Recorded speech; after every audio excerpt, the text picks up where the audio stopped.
Yes, I carry on the chapter in your fifth video, Indigo chapter. Listen carefully. Several days later, Gandhi received a written communication. It means Gandhi ने यहाँ पर सभी जो lawyers थे वो सब गांधी के साथ थे और फिर गांधी ने उन सब का क्या कर देता है, दो दो के पेयर में उनको डिवाइड कर देता है और उनसे सबको आदेश देता है अगर हमें कोर्ट में जाने की जरूरत पड़ेगी तो हम 2 के पेयर में कोर्ट में जाएंगे, ना कि सारे एक साथ जाएंगे। लेकिन उसके बाद होता कुछ और है। सेवरल डेज लेटर, कई दिनों के बाद Gandhi received a written communication from the magistrate informing him that the lieutenant governor of the province had ordered the case to be dropped. It means several days later, उसके बाद कई दिनों के बाद Gandhi received a written communication from the magistrate. Gandhi को magistrate से एक written लिखा लेटर मिलता है इन्फॉर्मिंग हिम, और गांधी को उस लेटर के थ्रू इन्फॉर्मेशन दी जाती है कि the lieutenant government of the province, province का मतलब प्रांत, जो एक इलाका होता है, एरिया होता है, जो उस एरिया का जो लेफ्टिनेंट गवर्नर था, had ordered the case to be drop, उसने मतलब इस केस को, इंडिगो वाला केस को ड्रॉप करने का ऑर्डर दे दिया है। सिविल डिसओबीडियंस हैड ट्रम्प का मीनिंग कहता है विन, ठीक है। और जो सिविल ओबीडियंस थी, सिविल ओबीडियंस का मीनिंग होता है से विन, अवज्ञा आंदोलन जो उनका था, हैड ट्रम्प्ड, वो जीत चुका था, विन हो चुका था। The first time in modern India, modern India के अंदर फर्स्ट टाइम उनकी, इट मीन्स उनकी जो वो जीत थी वो उनके हैंड में थी। अब Gandhi and the lawyers note, Gandhi and lawyers now proceeded to conduct a far flung inquiry into the grievances of the farmers. Gandhi and the lawyers now proceeded, यानी कि जो गांधी और जितने भी जो लॉयर्स थे वो सारे के सारे मतलब कार्रवाई को आगे बढ़ा रहे थे, मैटर को गैदर कर रहे थे। To conduct a far flung inquiry, far flung inquiry का मतलब लंबी चौड़ी इंक्वायरी करना, विस्तार से किसी चीज की इंक्वायरी करना। Far flung inquiry into the grievance, grievance का मतलब कंप्लेंट ऑफ द फार्मर्स, यानी कि फार्मर्स की जो कंप्लेंट थी उन कंप्लेंट्स की एक मतलब वो विस्तार से इंक्वायरी कर रहे थे गांधी जी भी और लॉयर्स भी। डिपोजिशन, डिपोजिशन का मतलब बयान लिखवाना, जिससे हम बयान लिखवाते हैं ना। Depositions by about 10,000 peasants were written down, और कम से कम 10,000 जो पीजेंट्स थे, जो मजदूर थे, उनके बयान क्या करवाए गए, लिखवाए गए। And notes made on the other evidence, और दूसरे प्रूफ के लिए वहां पर नोट्स बनाए गए। डॉक्यूमेंट्स वर कलेक्टेड, डॉक्यूमेंट्स इकट्ठे किए गए। द होल एरिया थ्रोब, थ्रोब का मतलब होता है धधकना है, ठीक। इट मीन्स पूरे एरिया के अंदर सिर्फ एक ही कार्रवाई चल रही थी, किसके रिगार्डिंग, इंडिगो के regarding. The whole area throb with the activity of the investigators, यानी कि जो पूरा एरिया था, चंपारण का जो एरिया था, वो इन्वेस्टिगेटर्स की एक्टिविटी से क्या कर रहा था, धधक रहा था। इट मीन्स हर जगह पर इंक्वायरी की जा रही थी। इन्वेस्टिगेटर का मीनिंग होता है जो जानकारी लेते हैं। And the vehement protest of the landlords, vehement protest का मीनिंग होता है जो फास्ट, जो प्रोटेस्ट का मीनिंग होता है जो अगेंस्ट चलने वाले लोग होते हैं, ठीक है, जो स्ट्रॉन्ग प्रोटेस्टर होते हैं ऑफ द लैंडलॉर्ड, और जो लैंडलॉर्ड का जो स्ट्रॉन्ग जो प्रोटेस्टर थे उनसे, और इन्वेस्टिगेट करने वाले लोगों से, जो पूरा एरिया क्या कर रहा था, एकदम एक्टिविटी से, पूरा एरिया के अंदर एक्टिविटी चल रही थी, उनकी इंक्वायरी करने की एक्टिविटी चल रही थी। इट मीन्स पूरा एरिया उनकी एक्टिविटीज से धधक रहा था, या हर कहीं इंडिगो की इंक्वायरी की जा रही थी, चाहे वो गांधी की साइड से की जा रही हो, चाहे वो लैंडलॉर्ड और ब्रिटिशर्स की साइड से की जा रही हो। In June Gandhi was summon to sir Edward Gait, और जून के महीने के अंदर गांधी जी को किसके द्वारा बुलाया गया, सर एडवर्ड गेट ने बुलाया उसको। The lieutenant governor before he went, the lieutenant governor जो कौन था, लेफ्टिनेंट गवर्नर था। Before he went, it means lieutenant governor से मिलने से पहले, ही मेट लीडिंग एसोसिएट्स, यानी कि वहां पर जितने भी लीडर थे, जो लीडिंग एसोसिएट्स थे, जितने भी वहां पर चीफ जो लॉयर्स थे, उन सब से गांधी जी मिलता है वहां जाने से पहले। And again led detailed plans for civil disobedience, और दोबारा क्या करता है, वो दोबारा डिटेल प्लान बना देता है। इट मीन्स उसको कहीं डर होता है कहीं दोबारा कहीं जेल में जाना ना पड़ जाए, इस वजह से पहले से वो सारी मीटिंग करके जाता है, किनके साथ, लीडिंग एसोसिएट्स के साथ मीटिंग करता है, डिटेल प्लान बनाता है फॉर सिविल डिसओबीडियंस, दोबारा डिसओबीडियंस के लिए। If he should not return, कहता है अगर वो उसको वहीं पर कोर्ट रोक लिया जाए या कहीं चुपचाप जेल में डाल दिया जाए, तो आप क्या करेंगे, दोबारा से सिविल डिसओबीडियंस का यूज करेंगे। Gandhi had 4 protracted interviews with the lieutenant, इस प्रकार गांधी जी के 4 इंटरव्यू चले। प्रोट्रैक्टेड का मतलब लंबे, बहुत लंबे टाइम तक चलने वाले इंटरव्यू, जैसे 1 घंटे का इंटरव्यू, 2 घंटे का इंटरव्यू, ऐसे लेफ्टिनेंट के साथ उसके इंटरव्यू चलते हैं। Governor who as a result appointed an official commission of inquiry into the indigo sharecroppers. Governor who as a result यानी कि गवर्नर यानी कि रिजल्ट के according appointed an official commission of inquiry, जिसको एक नया मतलब ऑफिशियल कमीशन अपॉइंट किया गया था इंक्वायरी के लिए इनटू द इंडिगो, इंडिगो की इंक्वायरी के अंदर, इंडिगो शेयरक्रॉपर की इंक्वायरी के अकॉर्डिंग। सॉरी बेटा, I read again this line. Gandhi had 4 protracted interviews, Gandhi ji के 4 लंबे इंटरव्यू चले विद द लेफ्टिनेंट गवर्नर के साथ, हु एज ए रिजल्ट जिसको परिणाम स्वरूप कॉन्सिक्वेंटली उसको परिणाम स्वरूप हु अपॉइंट किया गया था an official commission of inquiry into the indigo sharecroppers, यानी कि इंडिगो शेयरक्रॉपर्स की इंक्वायरी के लिए उसको मतलब न्यू अपॉइंटमेंट मिली थी एज ऑफिशियल कमीशन के रूप में के अंदर। The commission consisted of landlords, government officials and Gandhi as the sole representative of the peasants. The commission consisted यानी कि जो कमीशन बना था कंसिस्टेड ऑफ लैंडलॉर्ड्स, इसके अंदर कंसिस्ट का मतलब शामिल, इसके अंदर लैंडलॉर्ड शामिल थे, गवर्नमेंट ऑफिशियल्स कुछ गवर्नमेंट ऑफिशियल मेंबर शामिल थे, एंड गांधी, और गांधी भी उसके अंदर क्या था शामिल था as the sole representative. Sole का मतलब अकेला, इट मीन्स उधर से काफी लैंडलॉर्ड्स भी थे, कुछ ब्रिटिशर्स भी थे, बट इस साइड से क्या थे मजदूरों की साइड से सब कौन था, अकेला गांधी जी था। ऑफ द पीजेंट्स, पीजेंट की साइड से गांधी जी अकेला रिप्रेजेंटेटिव था, अकेला बंदा था वहां पर उस कमीशन के अंदर। Gandhi remained in Champaran for an initial uninterrupted period of 7 months, यानी कि गांधी जी है वो चंपारण के अंदर एक अनइंटरप्टेड 7 महीने तक, एक मतलब 7 महीने तक लगातार वो वहां पर चंपारण के अंदर रहता है। And then again for several short visit, उसके बाद गांधी कई शॉर्ट विजिट करता है चंपारण के अंदर। The visit undertaken casually on the entreaty का मीनिंग होता है प्रार्थना करना, प्रेयर करना, request.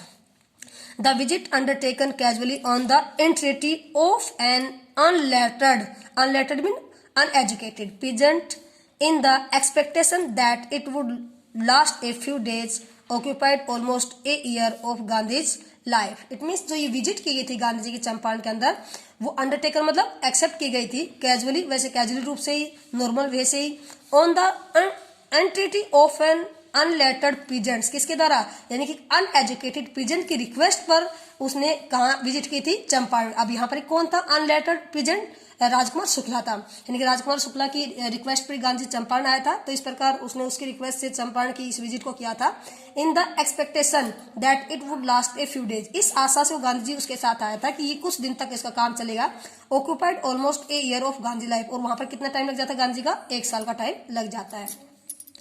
The official inquiry assembled a crushing mountain of evidence against the big planters. The official inquiry assembled, यानी कि जो official inquiry वो assemble की जाती है, गैदर की जाती है, a crushing mountain का मतलब ठोस सबूतों के साथ, of evidence against the big planters, यानी कि जितने भी बिग प्लांटर्स है, लैंडलॉर्ड्स है, ब्रिटिशर्स है, उनके अगेंस्ट है, ठोस सबूत है वो इकट्ठे किए जाते हैं।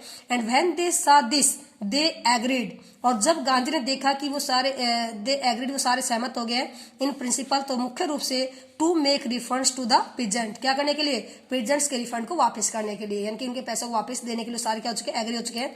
But how much must we pay, they asked Gandhi, जब वो एग्री हो जाते हैं तो गांधी जी से वो पूछते हैं, सारे लैंडलॉर्ड्स पूछते हैं कि उन्हें कितने पैसे वापस देने हैं। They thought he would demand repayment in full of the money, कि पहले तो उन लैंडलॉर्ड्स ने सोचा था गांधी फुल पेमेंट मांगेगा वापस, विच दे हैड इलीगली, विच का मतलब जिन पैसों को उन्होंने लिया था या लूटा था, दे हैड इलीगली गैर कानूनी तरीके से, एंड डिसीटफुली धोखेबाजी से, एक्सटॉर्टेड का मतलब टेकन लिया था, फ्रॉम द शेयरक्रॉपर, यानी कि पहले तो उन्होंने सोचा कि जो पैसे उन्होंने बड़े गैर कानून तरीके से और बड़े धोखेबाजी से उन्होंने शेयरक्रॉपर से, मजदूरों से लिया था, गांधी उन सब पैसों को क्या लेगा, वापस से लेगा। ही आस्क्ड ओनली 50%, और उन्होंने क्या कहा गांधी से कि हम सब कितना वापस करेंगे, 50% वापस करेंगे। There he seemed adamant, adamant का मतलब अडिग, ठीक है, और यहाँ पर गांधी कैसा लगा, एकदम अडिग था। Writes reverend J. Judd Hodge, a British missionary in Champaran, who observed the entire episode at close range.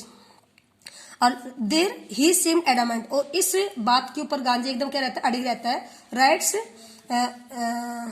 रिवरेंड J Z होज, और वो लेटर लिखता है किसको, ये जो एक रिस्पेक्टेड जे जेड होज था उसको, एक ब्रिटिश मिशनरी का जो मेंबर था इन चंपारण के अंदर, who observe the entire episode eight close range, जो कंप्लीट जो इंडिगो का जो एपिसोड था, जो कहानी थी, उसको एकदम क्लोज रेंज की, इट मीन्स बड़ी नजदीकी से क्या कर रहा था, इंक्वायरी कर रहा था। तो गांधी उसे लेटर लिखता है, thinking probably that he would not give way, और उसने ये सोचा कि गांधी हमें कोई रास्ता नहीं देगा, अब कोई मतलब हमें चांस नहीं देगा।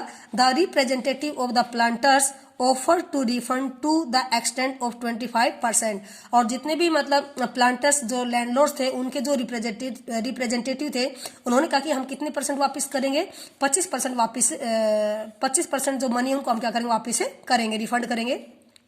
एंड टू हिज अमेजमेंट, और हैरानी की बात है, mister Gandhi took him at his word, mister Gandhi ने अपनी जबान दे दी। इट मीन उनकी बात से क्या हो जाता है, एग्री हो जाता है। इनकी स्टार्टिंग में सोचा गांधी फुल पैसे मांगेगा, लेकिन बाद में गांधी जब जे जेड होज को लेटर लिखते हैं, तो वो कहते हैं कि हम सिर्फ 25% वापस देंगे, तो गांधी उसकी बात से क्या हो जाता है, एग्री हो जाता है। तो यहाँ पर भी आपका क्वेश्चन बन जाता है, why Gandhi ji was agreed with the refund of 25% of the money, कि वो 25% मनी के रिफंड के ऊपर मतलब एग्री क्यों हो जाता है। तो ये आगे इसके अंदर बताएगा, आप अंडरलाइन कर सकते हैं, मोस्ट इंपोर्टेंट क्वेश्चन है बेटा आपका। 25%, and to his amazement mister Gandhi took him at his word, mister Gandhi ने अपनी जबान दे दी, इट मीन्स वो बात को पर एग्री हो जाता है। दस ब्रेकिंग द डेडलॉक, क्यों हो जाता है, because it was the way of breaking the deadlock between landlords and peasants, जो पीजेंट्स और लैंडलॉर्ड्स के बीच में एक डेडलॉक बना हुआ था, तो उसको तोड़ने के लिए गांधी जी किस पर एग्री हो जाता है, 25% बैक मनी पर क्या हो जाता है, वो एग्री हो जाता है। तो ये आपका फर्स्ट पॉइंट। नेक्स्ट पॉइंट इसके अंदर क्लियर किया जा रहा है। This settlement was adopted unanimously by the commission. This settlement was adopted unanimously का मीनिंग होता है बिना किसी क्वेश्चन किए, बिना किसी टिप्पणी के उसको क्या कर लिया, इस सेटलमेंट को एक्सेप्ट कर लिया जाता है बाय द कमीशन के द्वारा। Gandhi explain that the amount of the refund was less important. Gandhi ने ऐसा क्यों किया, क्योंकि गांधी ने सोचा, एक्सप्लेन किया कि पैसा उनके लिए क्या नहीं है, ज्यादा इंपॉर्टेंट नहीं है। Than the fact that the landlords had obliged to surrender part of the money, कि उनके लिए इंपॉर्टेंट ये है कि जो लैंडलॉर्ड्स है, जो ब्रिटिशर्स है, वो ओब्लाइज का मीनिंग होता है वो झुक चुके हैं टू सरेंडर देने के लिए पार्ट ऑफ द मनी, पैसे के कुछ पार्ट को वापस देने के लिए क्या हो चुके हैं, झुक चुके हैं। तो हमारे लिए सबसे बड़ी बात है कि हमने उनको झुका दिया है। एंड विद इट, और इसके साथ पार्ट ऑफ देयर प्रेस्टीज का मतलब सम्मान, और उनका सम्मान क्या हो चुका है, कम हो चुका है। देयरफॉर, और इस प्रकार, as far as the peasants were concerned, और पीजेंट की अगर हम कंसर्न करते हैं, चिंता की, जिन पर अगर बातचीत की जाए, the planters had behaved as lords above the law, और जो प्लांटर्स है उन्होंने पीजेंट्स के साथ कैसा बिहेव किया है, यानी कि लॉ से ऊपर उठकर, यानी कि जो कानून है, कोर्ट का जो कानून, उससे ऊपर उठकर उन्होंने सभी पीजेंट्स के साथ बिहेव किया, इट मींस उनका सम्मान करना उन्होंने सीखा है। Now the peasants saw that he had rights and defense he learned courage. Now the peasants saw that, यानी कि आप सभी peasants ने, सभी मजदूरों ने देखा कि he had rights, it mean उनके पास अधिकार है, and defenders, और वो क्या कर सकते हैं, मतलब अपनी रक्षा कर सकते हैं। he learned courage, अब उन्होंने courageous होना क्या कर लिया था, सीख लिया। नहीं, गांधी जी की इस छोटे से अभियान से उन्होंने देख लिया था कि no one can rule over them in their own country, भी कोई भी उनकी अपनी कंट्री के अंदर उनके ऊपर क्या नहीं कर सकता, रूल नहीं कर सकता। No one